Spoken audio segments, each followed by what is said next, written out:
All right. She won't be back until around 5 in the evening, so take your time. That voice belonged to my husband. He should be at work. Who on earth has he brought home? Today I suddenly had to work from home, so he probably doesn't realize I'm inside the house. I felt guilty, but curious about my husband's suspicious behavior, I decided to listen in. You're a terrible husband, bringing me here while Susan is away. What are you talking about? You're the one betraying your best friend to have fun with me. I was shocked to hear these voices from the living room and went blank. What does this mean? Why can I hear my husband and best friend's voices? And fun with me, what are they talking about? My mind went blank, but before I could sort things out, they embraced each other. I was too stunned to speak, but I couldn't let this go. I quietly opened my room door and peeked into the living room from the hallway without them noticing. They were so focused on what they were doing that they didn't notice me at all. I stuck my head out of my room and filmed them with my smartphone.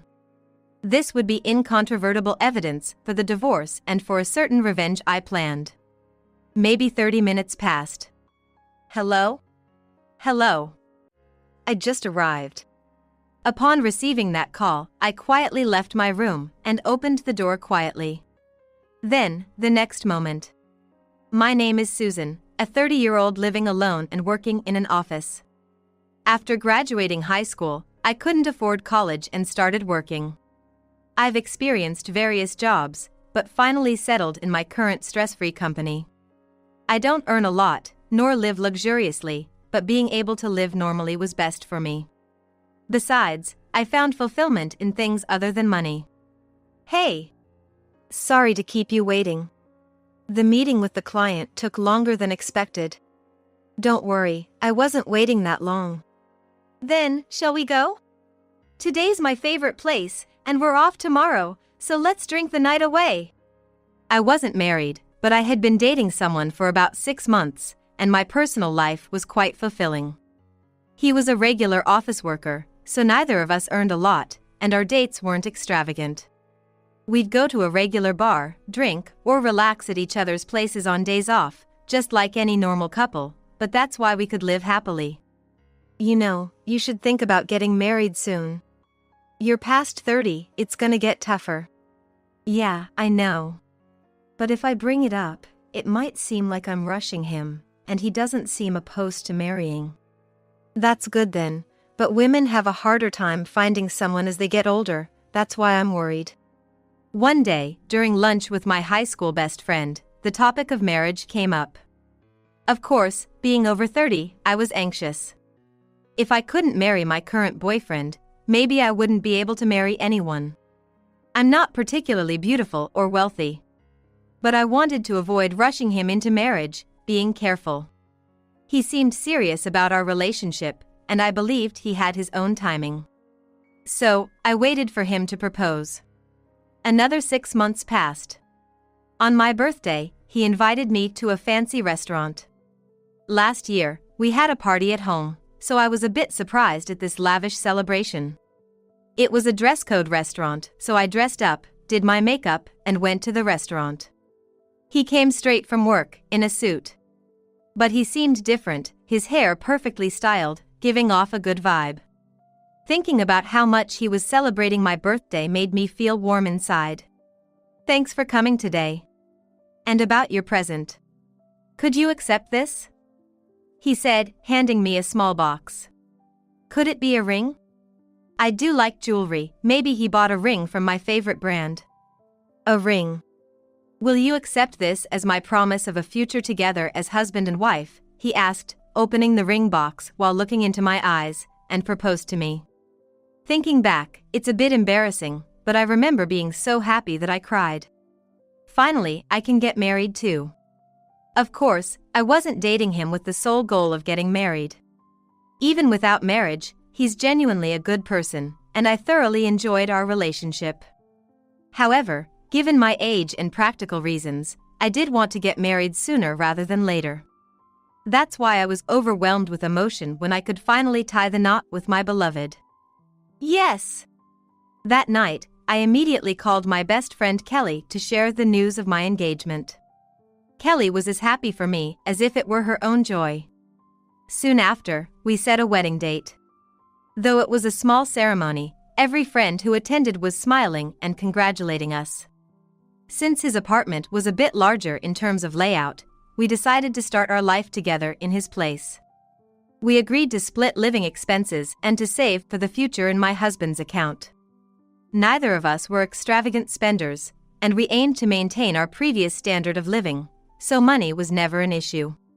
We lived a modest life, ensuring to have a special dinner out once a month to maintain our bond as a couple.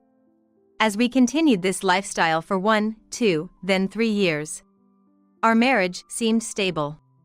However, gradually we began to respect each other less.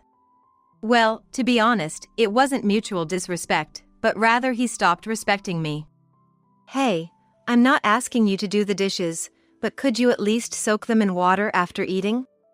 Otherwise, they dry up and become hard to clean.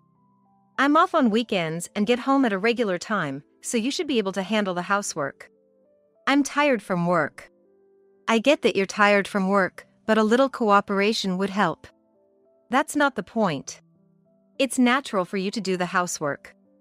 Don't you know that, even after being married? What era is he living in? Back in the day, men worked and women were housewives. If he's talking about those times, I may understand his point. Or if I were a full-time housewife not working at all, catering to some of his whims would be part of my job. But first of all, we're both working. Sure, I earn less in my admin job. But we split all living expenses, and we spend the same amount. The extra money becomes our personal allowance. Shouldn't we split the housework then? I've been handling more chores when he works on Saturdays or stays late, but there's no appreciation for that. Because I'm a woman isn't a reason to do all the housework. Lately, he's not even doing the bare minimum. Laundry left where it's taken off, dirty dishes left on the table. All he needs to do is soak the dishes. I'm not asking him to wash them. For laundry, just putting it in the basket is enough. But he's too lazy to do even these simple tasks. Think about me too. Just soaking the dishes or putting laundry in the basket doesn't take much effort. Doing just that would cut my workload by more than half. I'm not asking you to do the chores, just the basics. If you're bothered by dishes after I eat, just clean them up yourself. Seriously. You lack the care a wife should have for her husband. I shouldn't have married you. I shouldn't have married you. Those words from my husband left me speechless. There are things you can and can't say, right? In these 3 years, I've been frustrated with my husband countless times. But I never said I regretted marrying him. Isn't there a saying, familiarity breeds contempt? Doesn't he know that? From that day on, our relationship worsened, and I lived with increasing stress. Can you listen? Lately, everything's just been so irritating. I know it's not easy, but maybe divorce is the answer? Well, we don't have kids, so maybe. But I'm scared I won't be able to remarry if we do divorce. I understand what you're saying, but continuing this marriage doesn't seem right either. Maybe it's time to draw the line. Lately, I've found myself venting to my best friend Kelly more and more, and even though I knew it was unrealistic, the thought of divorce began creeping into my mind. Of course, being in my late 30s, I think the chances of remarrying if I divorce now are slim to none. I don't have much money, and I'm just an ordinary woman in her late 30s with a divorce under her belt. There's this fear that no one would want someone like me, that uncertainty was there. But even if I tried to improve our marriage, it would be futile if my husband wasn't interested. I feared I would just keep getting more stressed and eventually lose it, but thankfully, venting to Kelly kept me from bottling up too much stress. The turning point came about a month later. As usual, I was preparing to go to work when I got a call from my boss. There was an outbreak of an infectious disease in the office, and those who could work from home were instructed to do so. Since I had a computer at home and could log into my company account, my work would be the same whether at home or the office, so I decided to work from there. Around noon that day, I heard the front door open. All right. She won't be back until around 5 p.m., so take your time. That voice was my husband's. He was supposed to be at work. Who on earth had he brought home? I usually left for work later than my husband and used the train, so it wouldn't be strange for my bike to be at home. I always kept my shoes in the shoe cabinet, so he probably didn't realize I was in the house. Though I felt guilty, I couldn't help but be curious about my husband's actions. Who had he brought home, and what did he mean by take your time until I returned? I decided to eavesdrop on my husband's suspicious behavior. You're a terrible husband, bringing me here while Susan is away. What are you talking about? You're the one betraying your best friend to have fun with me. I was shocked to hear the voices from the living room and went blank. What does this mean? Why can I hear my husband and best friend's voices? And fun with me, what are they talking about? Thinking calmly, it was clear at this point that my husband and best friend were having an affair. But I believed my husband wouldn't cross such a line, and more than anything, I thought my best friend wouldn't betray me. No, I wanted to believe that. However, reality is cruel. Before I could sort out my thoughts, they embraced each other. I suppressed my breath and listened to their voices, and after some time, I accepted the reality. These people, they're not human. Consumed by desire, beasts. Thinking this way made me feel a bit relieved and allowed me to regain my composure. But I couldn't let this slide. I quietly opened my room door and peeked into the living room from the hallway without them noticing. They were so engrossed in what they were doing that they didn't notice me at all. I stuck my head out of my room and filmed them with my smartphone. This would be solid evidence for the divorce and also necessary for a certain revenge I planned. Maybe 30 minutes had passed. Hello? Hello. I just arrived. Upon receiving that call, I quietly left my room and opened the door quietly. Then, the next moment. Hey! What the hell are you doing here? Huh? Why are you here? That doesn't matter right now. Answer me. Why are you cheating here? Explain. I think she was really surprised, but in the midst of her affair with my husband, her own husband burst into yelling. Yes, I had filmed my husband and my best friend's girlfriend cheating and sent it to her husband. We weren't close, but we had a connection as the spouses of best friends. He replied immediately when I contacted him, and since they were still in the act, I had him come to the scene. I was the one who contacted him. It's a bit weird to be committing such betrayal at home, don't you think? Or maybe you have a habit of doing this. When I appeared from behind, both of them were shocked. They must not have expected me to be there. With their spouses appearing before them, I think they were in a state of panic. They were speechless, looking at each other, trying to make sense of the situation, but I wasn't going to give them that time. I decided to let out everything I was thinking. Don't think you can do something like this and get away with it. Betraying someone and acting like nothing happened. I won't let you get off that easily.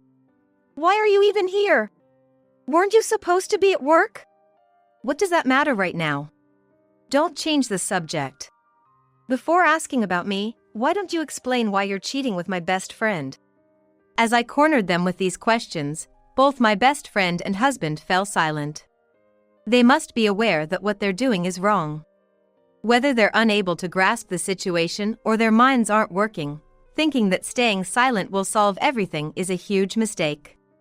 As adults, they need to take responsibility for their actions, and I won't let them escape. So, you're not even going to apologize for what you've done?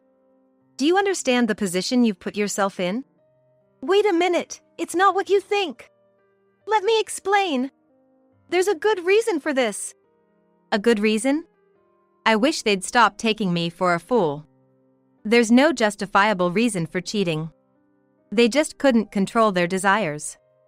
I baited them to make excuses, but I never expected them to start with denial instead of apologizing. Maybe I was foolish to have even a bit of hope. I thought they would at least apologize first. How naive to think that people who cheat would have any semblance of decent feelings. A good reason for cheating. I'd love to hear this. Even a child knows that betraying someone is wrong. It was just a moment of weakness. Just once we hadn't been intimate in a while, and I was feeling pent up. I just thought it'd be a way to relieve some stress. Yeah, that's right. It was just a little slip-up. A slip-up? Really? Thinking about it now, maybe my best friend was encouraging me to divorce so she could be with my husband. It's not like my husband is rich, and my friend's husband is quite wealthy. So, it couldn't have been for money. More likely, they developed feelings they shouldn't have. Well, as adults and married people, acting without thinking about the consequences is unimaginable. Can you swear it was only once? Of course. It was just a bit of fun. Nothing more. Can you forgive us, just this once? So they think by saying all this, I'm going to forgive and trust them? And I can tell that my best friend's husband, silently listening to our conversation, is also furious. Do they really think we'll forgive them if they just make excuses? And if they want forgiveness, shouldn't an apology be the first step? They haven't apologized for their actions, nor have they considered my feelings. All they're thinking about is how to get us to let them off the hook. I was truly disgusted to have such people as a best friend and husband. Shouldn't an apology come first? Expecting forgiveness without even apologizing. I can't believe such audacity. I'm really sorry. Please forgive us. They can't even apologize without being prompted. A clear sign they're not really remorseful. Even now, with things having come to this point, they can't apologize unless told to. I had no intention of forgiving them, but something they said earlier caught my attention. Was this really the first time? It's hard to believe I just happened to catch them cheating like this. It's more natural to think they've been doing this for a while. And the way my husband escorted her, it didn't seem like their first time.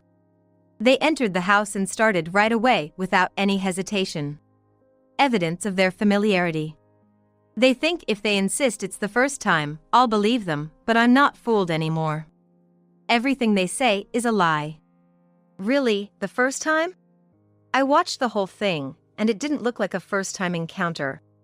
And even if it was, it seemed premeditated.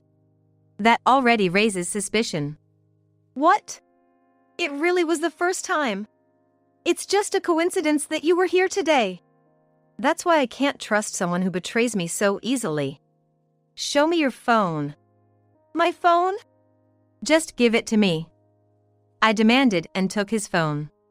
If it truly was their first time, there should be evidence on his phone. If they had been cheating, there'd be messages or photos. If not, there'd be nothing. I expected to find something, so I opened the phone and checked it with my best friend's husband. And there it was. It turned out they had been cheating for over 6 months. The first time, huh? All lies. What a joke. How much more do you plan to mock us? To think you've been deceiving me for 6 months. Betraying someone and then feeling good about yourself? And my so-called best friend? Knowing I was having issues with my husband, yet she goes and has an affair with him. This is no friend at all. You've been involved for 6 months and now you're playing dumb? Are you mocking me? No, it's not like that. I didn't want to hurt you. I know what I've done is wrong. I've been thinking about improving our relationship too. Stop it already. Betraying me, lying to me. You can't even apologize sincerely. I'm so disappointed in you. I yelled at my husband and slammed his phone on the floor. Maybe I should have kept it for evidence, but I didn't care at that moment. I just couldn't hold back my feelings anymore. Then, as if to stop me, my best friend's husband stepped forward and tapped my shoulder. Do you two have any idea what you've done? I'm really sorry. I didn't mean any harm. You were always busy with work, and I just wanted a little excitement. But I truly love only you. Please forgive me. I'm divorcing you. That's all I have to say. What? I'm deeply sorry. I swear we'll never meet again. Please, just this once, forgive us. I beg you. After all the lies, how can I possibly trust either of you? And yet, who do they think they are? Do they really think such a shallow apology will be accepted? This is beyond ridiculous. I will never accept their apologies, and I will never forgive them. I'm divorcing you too, and I'll be informing your company. Wait! The company has nothing to do with this. What makes you think you have the right to say that? After betraying someone like this, I'll ruin your life. No! Enough with the jokes. Do they think they're in any position to argue? My anger is at its limit. Don't mock people. You too will suffer for the rest of your lives, and I have no sympathy for you.